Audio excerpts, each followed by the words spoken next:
Hey, welcome back to Wednesday Night Recap. It's been a couple weeks, but we've been doing other things. We had the girls' ministry. We had the Ranger Awards first, and then the girls' ministries followed. And it's been so good to be back. Good crowd tonight. It was. Yeah, it looked like pre-pandemic attendance. I couldn't believe it. They just kept coming in. So it's been good. We're getting everybody back together, back to normal, whatever normal is. That's but right. I'm enjoying it. And so anyway, we're in this series called Judgment Call. And I began the first week. Pastor Hans took 2 weeks. 2 weeks, yes. Then we broke for 2 weeks. And now tonight is, we got one more after this. Right. Pastor Brandon's taken over. Really good. And Judgment Call, the whole topic of judgment.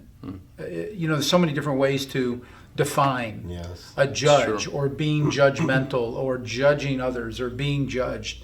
And tonight's emphasis was on what happens when people judge us. Right.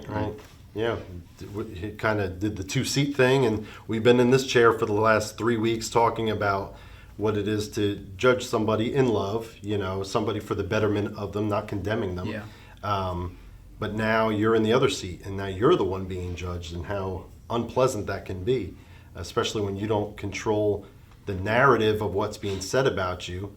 And we really kind of broke, how do you defend that? Mm-hmm. And you can't. You can't. And so this is going to be a real short episode. But I think when you guys were talking about it, and you just said it now, you can't. Mm-hmm. And I think that's the important thing to remember is that because people will try to formulate arguments in their mind or get scriptures to back themselves up or get proof. And the reality is you can't. Just be secure in who you are. Know who you are. Right. And if you're living for God, and even if it's another Christian that's attacking you unjustly, let it go. Mm-hmm. Let it go. We don't give the spoiler. Oh, for next week. Now, you did to the group. I know. And I was almost going to, don't give the spoiler, but we only watched half a session tonight. The other half tells us what to do. What to do, yeah. And so you got to come out next Wednesday night. You'd have to. Yeah. Because what you don't do is what we all try to do is defend ourselves. And you validate. You just can't. In their eyes, they say, see, look how defensive he's getting. It must be true. And it's a no-win. It's a no-win. What's the word I'm looking for? Not good. No, I mean it's like, you can't defend yourself. You just can't successfully defend yourself. Mm-hmm. And one thing that we didn't talk about tonight, but we can talk about now, is the beauty of when others defend you. Yeah, that's really part of an answer. Mm. And I'm amazed how many times I've been in a situation and no one was there, or no one was willing. Everybody was silent to defend. Mm-hmm. Yeah. And they could have said something, because usually the reason someone's attacking you, it's not the issue they're bringing up isn't the issue. They just don't like you. Right. They really don't. And as Charlie Allen brought out tonight, it is a spiritual conflict. Right. We wrestle not against flesh and blood, but against powers and principalities. And many times, and sometimes, God can use that to train us. Mm-hmm. It's true. But other times, it's just it's the accuser of the brethren. Revelation chapter 12, it's just the accuser of the brethren just trying to make your life miserable. Yeah.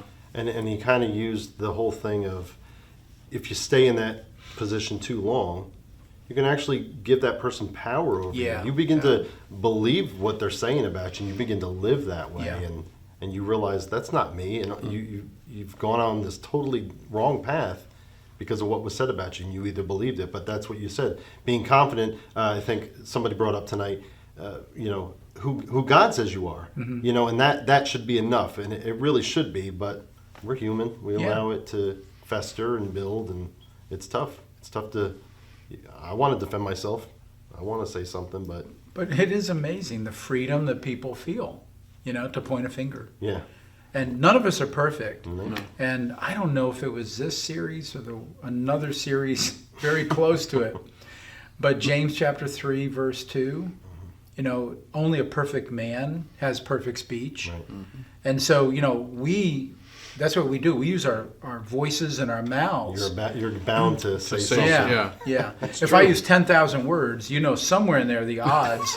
It's going to be 2 or 3. Yeah, there's going to be something there that's going to get somebody upset. So, But I don't think we need to labor the point No, tonight. that's true. Right. But Yeah, next week is, We wrap it up. yeah, we see how Jesus handled, because anything I go through pales in comparison to what Christ went through, you know. Even up until death, and he was innocent of everything they said, and yet he didn't defend himself. The Lord will defend us, you know, if we'll allow it. And I brought that up, how he is a defender. Our God is a defender. So, yeah, don't waste your energies. Don't waste your sorrows over the wrong things that people accuse you of or say about you.